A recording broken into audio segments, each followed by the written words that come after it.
Welcome to dots academy. ഈ ഒരു സെഷനിൽ നമ്മൾ ഡിസ്കസ് ചെയ്യുന്നത് RPF കോൺസ്റ്റബിൾ 2024 നോട്ടിഫിക്കേഷൻ്റെ ഡീറ്റെയിൽസ് ആണ്.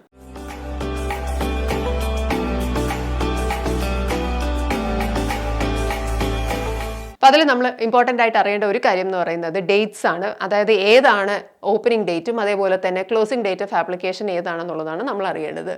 അപ്പോൾ നമുക്ക് ഈ നോട്ടിഫിക്കേഷൻ നോക്കിയാലോ. So recruitment of constable executive in railway protection ഫോഴ്സും അതേപോലെ തന്നെ റെയിൽവേ പ്രൊട്ടക്ഷൻ സ്പെഷ്യൽ ഫോഴ്സുമാണ് പറഞ്ഞിരിക്കുന്നത്. അതിൽ തന്നെ opening date of application already start ചെയ്ത് കഴിഞ്ഞു. 15 ഏപ്രിലാണ് സ്റ്റാർട്ട് ചെയ്തിരിക്കുന്നത്. സോ സെഷൻ ഓൺഗോയിങ് ആണ് ആപ്ലിക്കേഷൻ. എന്നാൽ ക്ലോസിംഗ് ഡേറ്റ് ശ്രദ്ധിക്കുക, മെയ് 14 ക്ലോസിംഗ് ഡേറ്റ് വന്നിരിക്കുന്നത്. അതേപോലെ തന്നെ എന്തെങ്കിലുമൊക്കെ എററോ മിസ്റ്റേക്കോ എന്തെങ്കിലുമൊക്കെ ചെയ്തിട്ടുണ്ടെങ്കിൽ അതിൻ്റെ വിൻഡോ ഫോർ മോഡിഫിക്കേഷൻ പറയുന്നത് 15/5, അതായത് ക്ലോസിംഗ് ഡേറ്റ് കഴിഞ്ഞതിന് ശേഷം 15/5 മുതൽ 24 വരെ, അത്യാവശ്യം കുറച്ച് ദിവസങ്ങളോളം തരുന്നുണ്ട്. ഇത്രയുമാണ് അവർ പറഞ്ഞിരിക്കുന്ന സമയം എന്ന് പറയുന്നത്. അതേപോലെ തന്നെ ഇമ്പോർട്ടൻ്റ് ആയിട്ടുള്ള മറ്റൊരു കാര്യം എന്ന് പറയുന്നത് വേക്കൻസീസ് ആണ്. അപ്പം നമുക്ക് ഡീറ്റെയിൽ ആയിട്ട് വേക്കൻസീസ് എത്ര എന്നുള്ളത് നോക്കാം. സോ എത്ര ടോട്ടൽ വേക്കൻസി പറയുന്നത് 4208 വേക്കൻസീസ് പറയുന്നത്. അത് തന്നെ മെയിൽ ആൻഡ് ഫീമെയിൽ സെപ്പറേറ്റ് പറയുന്നുണ്ട്. മെയിൽസിൻ്റെ വേക്കൻസീസ് എത്രയാണ് പറയുന്നത് 3577 ആണ്, 3600ഓളം വരുന്നുണ്ട്. Female vacancies 631. അങ്ങനെയാണ് ഇത്രയും വേക്കൻസീസ് വരുന്നത്. എക്സ് സർവീസ്മെൻ്റെ സെപ്പറേറ്റ് വേക്കൻസിയാണ് 420. അതുപോലെ തന്നെ കാറ്റഗറി വൈസ് വേക്കൻസീസും URനും SC/STക്കും OBCക്കും EWSനും ഓരോരുത്തർക്കും എത്രയാണ് വേക്കൻസീസ് എന്നുള്ള കാര്യവും പറഞ്ഞിട്ടുണ്ട്. അതേപോലെ തന്നെ ഇനീഷ്യൽ പേയ്മെൻറ്റ് സാലറി പറഞ്ഞിട്ടുണ്ട് 21,700 ആണ്. ലെവൽ 3 ആണ് കോൺസ്റ്റബിൾ. RPFൽ കോൺസ്റ്റബിൾ വരുന്നത് ലെവൽ 3 ആണ്. അതേപോലെ തന്നെ ഏജ് ലിമിറ്റ് നോക്കിക്കോളൂ, 28 വയസ്സ് വരെ. സാധാരണ കോൺസ്റ്റബിൾ എന്നൊക്കെ പറയുന്നത് 25 വയസ്സ് വരെയാണ്. കോവിഡ് കാരണമാണ് ഏജ് റിലാക്സേഷൻ 3 ഇയേഴ്സ് കൊടുത്തിരിക്കുന്നതെന്ന് പറഞ്ഞിട്ടുണ്ട്. സോ 28 വയസ്സ് വരെയാണ്. 18 മുതൽ 28 വയസ്സ് വരെ അപ്ലൈ ചെയ്യാൻ പറ്റും. അപ്പം ഒരു ലാർജ് ഗ്രൂപ്പ് ഓഫ് ആൾക്കാർക്ക് തന്നെ ഇത് അപ്ലൈ ചെയ്യാൻ പറ്റും. ഇതിലെ ഡീറ്റെയിൽസ് ഓരോ കാറ്റഗറിക്കും ഏതാണ് ഏജ് ലിമിറ്റ്, ബിറ്റ്വീൻ ഏത് ഏജ് ലിമിറ്റ് വരെയാണ്, അപ്പർ ഏജ് ലിമിറ്റ് ഏതാ, ലോവർ ഏജ് ലിമിറ്റ് ഏതാണെന്നുള്ളത് നമുക്ക് പിന്നീട് വരുന്ന സ്ലൈഡുകളിലേക്ക് നോക്കാം. അപ്പോൾ നമുക്ക് ഏജ് ലിമിറ്റ് ഡീറ്റെയിൽ ആയിട്ട് നോക്കാം. ഏജ് ലിമിറ്റ് ഓരോ കാറ്റഗറിക്കും ഏതാണ് അപ്പർ ലിമിറ്റ് അതേപോലെ തന്നെ ഏതാണ് ലോവർ ലിമിറ്റ് എന്ന് പറയുന്നുണ്ട്. അപ്പർ ലിമിറ്റ് UR കാറ്റഗറിക്കാണെങ്കിൽ 1996 ജൂലൈ 2 1996 ആണ് പറയുന്നത്. അതേപോലെ തന്നെ OBC കാറ്റഗറി ആണെങ്കിൽ 1993 ആണ് പറയുന്നത്, വീണ്ടും ജൂലൈ 2. ആൻഡ് SC/ST കാറ്റഗറിക്കാണെങ്കിൽ 1991 ആണ് വരുന്നത്. അതേപോലെ ലോവർ ലിമിറ്റ് എന്നുള്ളത് നോക്കുക, 2006 ജൂലൈ 1 ആണ് പറയുന്നത് lower limit. So age limit ഇതാണ്. 18 മുതൽ 28 വയസ്സ് വരെയാണ് ഏജ് ലിമിറ്റ് വരുന്നത് കോൺസ്റ്റബിൾ അപ്ലൈ ചെയ്യുമ്പോൾ. നെക്സ്റ്റ് കേസ് എന്ന് പറയുന്നത് എഡ്യൂക്കേഷണൽ ക്വാളിഫിക്കേഷൻ ആണ്. അപ്പം എഡ്യൂക്കേഷണൽ ക്വാളിഫിക്കേഷൻ കോൺസ്റ്റബിളിന് വരുന്നത് 10th പാസ് ആണ്, 10ാം ക്ലാസ് ആണ് പറയുന്നത്, മെട്രിക് ലെവൽ ആണ് പറയുന്നത്. അതേപോലെ തന്നെ ഒരു കാര്യം ശ്രദ്ധിക്കുക, candidates waiting for final results of educational qualification not eligible to apply. അതായത് ഫൈനൽ റിസൾട്ടിന് വെയിറ്റ് ചെയ്യുകയാണ്, ഇതുവരെ റിസൾട്ട് വന്നിട്ടില്ല എങ്കിൽ അപ്ലൈ ചെയ്യരുതെന്നാണ്. 10ാം ക്ലാസ് ആയതുകൊണ്ട് ആ ഒരു പ്രശ്നം വരുന്നില്ല, കാരണം 18 വയസ്സുള്ളവർക്കാണ് ഇത് അപ്ലൈ ചെയ്യാൻ പറ്റുന്നത് തന്നെ. അപ്പോൾ അതുകൊണ്ട് തന്നെ ഈ ഒരു കേസ് ഒന്ന് ഓർത്ത് വെക്കുക. ഫൈനൽ റിസൾട്ട് വെയിറ്റിംഗ് ആണെങ്കിൽ ഇത് അപ്ലൈ ചെയ്യാൻ പറ്റില്ല, കോൺസ്റ്റബിളിൻ്റെ ഈ ഒരു പൊസിഷന് അപ്ലൈ ചെയ്യാൻ പറ്റില്ല. ഇനി നമുക്ക് നോക്കേണ്ടത് എങ്ങനെ അപ്ലൈ ചെയ്യാം എന്നുള്ളതാണ്. അപ്ലൈ ചെയ്യുവാൻ നമ്മൾ ശ്രദ്ധിക്കേണ്ടത് ആദ്യമായിട്ട് 2024 ആദ്യമായിട്ട് RRBയുടെ ഒരു എക്സാമിന് ഇപ്പോൾ ഈ ഒരു എക്സാമിനാണ് അപ്ലൈ ചെയ്യുന്നതെങ്കിൽ നമ്മളൊരു അക്കൗണ്ട് ക്രിയേറ്റ് ചെയ്യണം ആദ്യമായിട്ട്. അതായത് ഇക്കൊല്ലത്തെ RRBയുടെ ആദ്യത്തെ ഒരു എക്സാമിനാണ് അപ്ലൈ ചെയ്യുന്നതെങ്കിൽ ആ ഒരു അക്കൗണ്ട് ക്രിയേറ്റ് ചെയ്യണം. ഇല്ല, 2024 തന്നെ ഒരുപാട് നോട്ടിഫിക്കേഷൻ വന്നിട്ടുണ്ടായിരുന്നു റെയിൽവേ റിക്രൂട്ട്മെൻറ്റ് ബോർഡിൻ്റെ. അപ്പോൾ ആ സമയത്ത് എപ്പോഴെങ്കിലുമൊക്കെ അക്കൗണ്ട് ക്രിയേറ്റ് ചെയ്തിട്ടുണ്ടെങ്കിൽ പിന്നെ നേരിട്ട് അപ്ലൈ ചെയ്താൽ മാത്രം മതി. ഈ നോട്ടിഫിക്കേഷൻ അപ്ലൈ ചെയ്താൽ മാത്രം മതിയാകും. ജസ്റ്റ് നേരത്തെ കിട്ടിയ ക്രെഡൻഷ്യൽസ് വെച്ച് ലോഗിൻ ചെയ്തിട്ട് അപ്ലൈ ചെയ്താൽ മാത്രം മതിയാകും. ഇല്ല, ഇത് ആദ്യമായിട്ടാണ് അപ്ലൈ ചെയ്യുന്നതെങ്കിൽ തീർച്ചയായിട്ടും നിങ്ങൾ ചെയ്യേണ്ടത് എന്താണ്, ഒരു അക്കൗണ്ട് ക്രിയേറ്റ് ചെയ്യണം. അക്കൗണ്ട് ക്രിയേറ്റ് ചെയ്തതിന് ശേഷം ആ കിട്ടുന്ന ക്രെഡൻഷ്യൽസ് വെച്ച് ലോഗിൻ ചെയ്തിട്ട് വേണം നമ്മൾ ഈ നോട്ടിഫിക്കേഷൻ അഗെയിൻസ്റ്റ് അപ്ലൈ ചെയ്യാനായിട്ട്. ഇനി അപ്ലൈ ചെയ്യുമ്പം അക്കൗണ്ട് ആദ്യമായിട്ട് ക്രിയേറ്റ് ചെയ്യുന്നവർ ശ്രദ്ധിക്കുക, നമ്മൾ നമ്മുടെ മൊബൈൽ നമ്പറും അതേപോലെ തന്നെ ഇമെയിൽ ID കറക്റ്റായിട്ട് തന്നെ ഫില്ലപ്പ് ചെയ്യുക. കാരണം പിന്നീട് ഒരു സ്റ്റേജിൽ അത് മോഡിഫൈ ചെയ്യാന്ന് പറഞ്ഞാൽ സാധിക്കില്ല. അപ്പോൾ ഇമെയിൽ ID വർക്കിംഗ് ആണോ എന്നുള്ളത് നോക്കുക. അതേപോലെ തന്നെ ഫോൺ നമ്പറും മൊബൈൽ നമ്പറും വർക്കിംഗ് ആണോ എന്നുള്ളത് നമ്മൾ ഉറപ്പ് വരുത്തേണ്ടതാണ്. കാരണം മറ്റൊരു സ്റ്റേജിൽ നമുക്കത് മാറ്റുക എന്ന് പറയുന്നത് സാധിക്കുന്ന കാര്യമല്ല. ഇനി അടുത്തത് വേറൊരു കാര്യം എന്ന് പറയുന്നത് candidates who submit more than one application against this notification. So ഈ നോട്ടിഫിക്കേഷന് ഒന്നിൽ കൂടുതൽ ആപ്ലിക്കേഷൻ ഒരു കാൻഡിഡേറ്റ് കൊടുക്കാൻ പറ്റില്ല.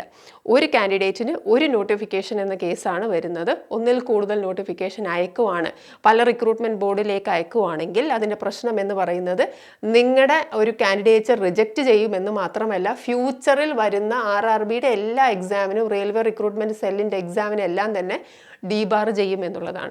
സോ ഒരു കാൻഡിഡേറ്റ് ഒരു ആപ്ലിക്കേഷൻ ഫോം മാത്രം ഒരു നോട്ടിഫിക്കേഷന് വേണ്ടി അയക്കുക എന്നുള്ളതാണ് ഇതിൻ്റെ മെയിൻ പോയിന്റ്. അതേപോലെ തന്നെ ഇതിനകത്ത് പറയുന്നുണ്ട് ഒഫീഷ്യൽ RRB വെബ്സൈറ്റ് നമ്മൾ ഫ്രീക്വൻ്റ് ആയിട്ട് വിസിറ്റ് ചെയ്യുക. എന്തെങ്കിലുമൊക്കെ റിക്രൂട്ട്മെൻറ്റ് പ്രോസസ്സിൻ്റെ സ്റ്റേജ് അറിയാനോ അല്ലെങ്കിൽ ഒത്തൻറ്റിക് ജെനുവിൻ ഇൻഫർമേഷൻ അറിയാൻ വേണ്ടിയിട്ട് ഇതിലേതെങ്കിലും വരുന്ന ഒരു റിക്രൂട്ട്മെൻറ്റ് ബോർഡിൻ്റെ വെബ്സൈറ്റ് നമ്മൾ വേണം നോക്കാം. ഇപ്പോൾ തിരുവനന്തപുരം ആണെങ്കിൽ ഇതാണ്, ഈ വെബ്സൈറ്റിലാണ് നമ്മൾ അപ്ലൈ ചെയ്യേണ്ടത്. ഈ ഒരു വെബ്സൈറ്റ് മുഖാന്തരം നമ്മൾ അപ്ലൈ ചെയ്ത് കഴിഞ്ഞാൽ നമുക്ക് ആ ഒരു റീജിയണിലേ അപ്ലൈ ചെയ്യാൻ പറ്റുള്ളൂ. നേരത്തെ പറഞ്ഞിട്ടുണ്ട്, ഒരു റീജിയൺ അല്ലെങ്കിൽ ഒരു RRB ബോർഡിൽ മാത്രമേ, റിക്രൂട്ട്മെൻറ്റ് ബോർഡിൽ മാത്രമേ നമുക്ക് അപ്ലൈ ചെയ്യാൻ പറ്റുള്ളൂ. അതേപോലെ തന്നെ നമ്മുടെ ഒഫീഷ്യൽ വെബ്സൈറ്റുമായിട്ട് കോൺടാക്റ്റ് വെക്കുക, എന്നാൽ മാത്രമേ നമുക്ക് ജെന്യുവൻ ആയിട്ടുള്ള ഇൻഫർമേഷൻ നമുക്ക് കിട്ടുള്ളൂ. ഇപ്പോൾ ഇവിടെ ഒരു ഡെമോ ഉണ്ട്, അതായത് rrb.tiruvandhuram.gov.in എന്ന് പറയുന്ന വെബ്സൈറ്റാണ് എടുത്തിരിക്കുന്നത്. സോ അതിലെ നോട്ടിഫിക്കേഷൻ എടുത്തു കഴിഞ്ഞാൽ നമുക്ക് ഇത് കാണാം, recruitment of constables. Application link കാണാം, അതേപോലെ തന്നെ നോട്ടിഫിക്കേഷൻ ഇൻ ഹിന്ദി കാണാം, നോട്ടിഫിക്കേഷൻ ഇൻ ഇംഗ്ലീഷ് കാണാം, അതേപോലെ തന്നെ നോട്ടീസും കാണാം. അപ്പം ഇതിൽ നമ്മളിപ്പം ലിങ്ക് അപ്ലൈ ചെയ്യുവാണെങ്കിൽ നമ്മൾ ആദ്യം ചെയ്യേണ്ടത് എന്താണ്, ക്ലിക്ക് ഫോർ ഡീറ്റെയിൽസ് എന്ന് പറയുന്ന ഈ ഒരു ലിങ്കിൽ ക്ലിക്ക് ചെയ്യുക. ഈ ക്ലിക്ക് ചെയ്ത് കഴിഞ്ഞാൽ നമുക്ക് അടുത്ത പേജിലേക്കാണ് പോകുന്നത്. അപ്പോൾ അടുത്ത പേജ് ഏതാണെന്ന് വിചാരിച്ചാൽ ഇതാണ്, ഈ പേജിലേക്ക് വരും. ഇവിടെ അപ്ലൈ എന്ന് പറയുന്ന ഈ ഒരു സെക്ഷനിൽ നമ്മൾ വീണ്ടും ക്ലിക്ക് ചെയ്ത് കഴിഞ്ഞാൽ നമുക്ക് ക്രിയേറ്റ് ആൻ അക്കൗണ്ട്, അല്ലെങ്കിൽ രണ്ടാമത്തത് നമുക്ക് ലോഗിൻ എന്ന് കാണും. സോ ആദ്യമായിട്ട് അപ്ലൈ ചെയ്യുകയാണ്, 2024 ആദ്യത്തെ റിക്രൂട്ട്മെൻറ്റ് ബോർഡ് എക്സാം ആണെങ്കിൽ നമ്മൾ ക്രിയേറ്റ് ചെയ്യണം അക്കൗണ്ട്, അല്ലെങ്കിൽ നേരത്തെ അപ്ലൈ ചെയ്തിട്ടുണ്ടെങ്കിൽ ജസ്റ്റ് നമ്മൾ ആ ക്രെഡൻഷ്യൽസ് വെച്ച് ലോഗിൻ ചെയ്താൽ മതി.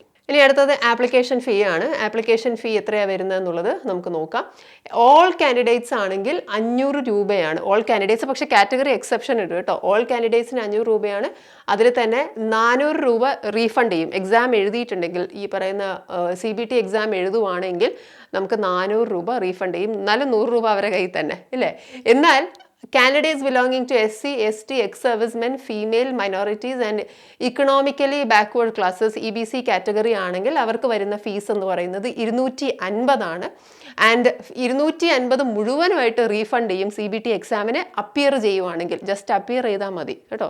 അപ്പോൾ എക്സാം എഴുതാൻ പോയാൽ ആ അടച്ച പൈസ മുഴുവൻ നമുക്ക് തിരിച്ചു കിട്ടും. 250 ആണ് അടച്ചത്, അല്ലെങ്കിൽ 500 ആണ് അടച്ചതെങ്കിൽ 400 കിട്ടും, 100 അവരുടെ കയ്യിൽ കിടക്കും. ഓക്കെ, സോ ഇവിടെ കൃത്യമായിട്ട് പറയുന്നുണ്ട് only candidates who attend CBT will get a refund of their examination. So CBT attend ചെയ്തെങ്കിൽ മാത്രമേ റീഫണ്ട് ഉള്ളൂ, ഇല്ല എങ്കിൽ ആപ്ലിക്കേഷൻ ഫീയുടെ പൈസ പോയി. ഇനി നമുക്ക് സ്റ്റേജസ് ഓഫ് എക്സാം എന്താണെന്നുള്ളത് നോക്കാം. എത്ര സ്റ്റേജസ് ഓഫ് എക്സാം ആണ് പറയുന്നത്? 3 സ്റ്റേജസ് ഓഫ് എക്സാം ആണ്, 3 പ്രോസസ്സാണ് വരുന്നത്. റിക്രൂട്ട്മെന്റ് സ്റ്റേജിൽ എന്താ വരുന്നത്? ഒന്ന് ഷാൽ കംപ്രൈസ് ദി ഫോളോയിങ്, എന്താ പറയുന്നത്? ഒന്ന് CBT, so computer based test ആണ്, ഒബ്ജക്റ്റീവ് എക്സാം ആണ് വരുന്നത്. സോ കമ്പ്യൂട്ടർ ബേസ്ഡ് ആണ്. രണ്ടാമത്തത് ഫിസിക്കൽ എഫിഷ്യൻസി ടെസ്റ്റും ഉണ്ട്, അതേപോലെ തന്നെ ഫിസിക്കൽ മെഷർമെൻറ്റ് ടെസ്റ്റും ഉണ്ട്. ആൻഡ് ദെൻ ഫൈനലി എന്താണ്, ഡോക്യുമെൻറ്റ് വെരിഫിക്കേഷൻ ആണ് വരുന്നത്. ഇനി പാറ്റേൺ ഓഫ് CBT എക്സാം എങ്ങനെയാണെന്നുള്ളത് നോക്കാം. So CBT exam objective type ആണ്, നമ്മൾ ഓൾറെഡി ഡിസ്കസ് ചെയ്തു. അപ്പം ഒബ്ജക്റ്റീവ് ടൈപ്പ് ആകുമ്പം എന്താ ലെവൽ പറയുന്നത് എന്താണ്, 10th ലെവലാണ്. സോ അതാണ് എഡ്യൂക്കേഷണൽ ക്വാളിഫിക്കേഷൻ പറയുന്നത്. സോ 10th അല്ലെങ്കിൽ മെട്രിക് ലെവലാണ് വരുന്നത്. Standard of exam and duration എത്രയാണ്? 90 മിനിറ്റ്സ് ആണ്. 90 മിനിറ്റ്സ്, 1.5 മണിക്കൂറാണ് നമ്മുടെ എക്സാം വരുന്നത്. ആൻഡ് ടോട്ടൽ ക്വസ്റ്റ്യൻസ് എന്ന് പറയുന്നത് 120 ക്വസ്റ്റ്യൻസ് ആണ്. ഓരോ ചോദ്യത്തിനും ഓരോ മാർക്കാണ്. അതേപോലെ തന്നെ നെഗറ്റീവ് മാർക്സ് എന്ന് പറയുന്നത് 1/3 ആണ് നെഗറ്റീവ് മാർക്സ് വരുന്നത്. നോർമലൈസേഷൻ ഉണ്ടാകും, കാരണം മൾട്ടിപ്പിൾ ഷിഫ്റ്റിലാണ് നടക്കുന്നത്. മിനിമം പാസ് പെർസെൻറ്റേജ് ഓരോ കാറ്റഗറിക്കും പറഞ്ഞിട്ടുണ്ടെങ്കിൽ നമുക്കറിയാം ഒരു സെപ്പറേറ്റ് കട്ട് ഓഫ് എന്തായാലും കാണും. അപ്പോൾ ഇതെന്ന് പറയുന്നത് ജസ്റ്റ് ഒന്ന് പറയുന്നത് ഇതിൻ്റെ മുകളിൽ കിട്ടണം, ഇതിൻ്റെ മുകളിൽ എത്രയോ മുകളിൽ കിട്ടണം, കാരണം അവർ നിശ്ചയിക്കുന്ന ഒരു കട്ട് ഓഫ് ആണ്. ആ കട്ട് ഓഫ് നമ്മൾ ക്ലിയർ ചെയ്തിരിക്കണം. അതേപോലെ തന്നെ ഈ 90 മിനിറ്റ്സിൽ എന്തൊക്കെ ചോദ്യങ്ങളാണ് ചോദിക്കുന്നത് വെച്ചാൽ, ഒന്ന് മാത്സ് വരുന്നുണ്ട്, അരിത്തമാറ്റിക് 35 മാർക്സിനാണ് മാത്സ് വരുന്നത്.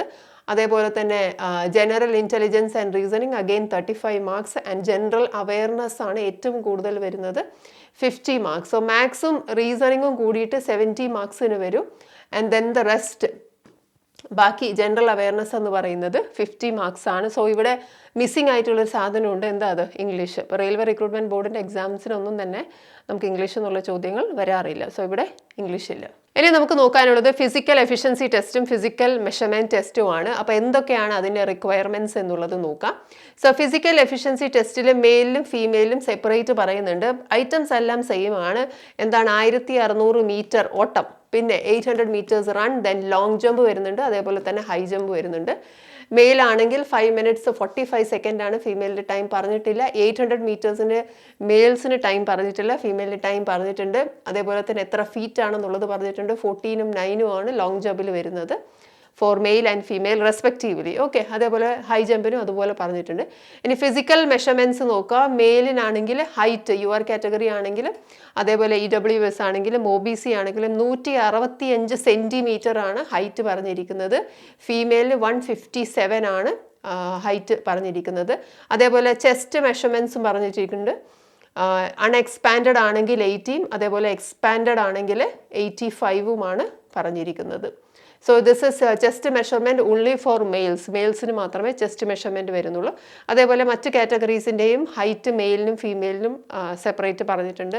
അതേപോലെ അൺഎക്സ്പാൻഡഡ് ചെസ്റ്റും എക്സ്പാൻഡഡ് ചെസ്റ്റും ഉള്ള കാര്യങ്ങളും പറഞ്ഞിട്ടുണ്ട്. അപ്പം ഇതൊക്കെ ഉണ്ടോ എന്നുള്ളത്, ഇതൊക്കെ ഈ ഒരു ഹൈറ്റ് ഉള്ളവർ അപ്ലൈ ചെയ്യുക. ഈ ഒരു ഹൈറ്റ് നിർബന്ധമാണ്. അതേപോലെ തന്നെ ഫിസിക്കൽ എഫിഷ്യൻസി ടെസ്റ്റും നമ്മൾ ഇതിനുള്ള പ്രാക്ടീസും ആ ഒരു ട്രെയിനിങ്ങും എടുക്കേണ്ടതാണ്. അതേപോലെ തന്നെ പറയുന്ന മറ്റൊരു കാര്യമാണ് standard of medical fitness. Medical ഫിറ്റ്നസ്സിൽ B1 കാറ്റഗറി ആണെന്ന് അവർ പറഞ്ഞിട്ട്, ഇതൊന്നും കൂടാതെ നമുക്ക് മനസ്സിലാക്കാൻ പറ്റുന്ന ഒന്നെന്ന് പറയുന്നത് ദോസ് വെയറിംഗ് ഗ്ലാസസ്, സ്പെക്സ് പാടില്ല, അതേപോലെ തന്നെ ഫ്ലാറ്റ് ഫൂട്ട് പാടില്ല, കാല് മുട്ടുകൾ കൂട്ടിമുട്ടാൻ പാടില്ല, നോക്ക് നീസ് പാടില്ല, സ്ക്വിൻറ്റ് ഐസ് പാടില്ല, കളർ ബ്ലൈൻഡ്നെസ്സും, പിന്നെ അതർ ബോഡിലി ഇൻഫോർമിറ്റീസ്, വേറെ എന്തെങ്കിലും തരത്തിലുള്ള ബോഡിലി പ്രോബ്ലം ഉണ്ടെങ്കിൽ അങ്ങനെയുള്ള ആൾക്കാരും they are not eligible for appointment. So they can write the exam but they are not eligible for appointment എന്നുള്ള കാര്യവും ഇവിടെ വ്യക്തമാക്കുന്നുണ്ട്. ഇതൊക്കെയാണ് RPF കോൺസ്റ്റബിളിൻ്റെ മെയിൻ ഡീറ്റെയിൽസ് ആയിട്ട് വരുന്നത്.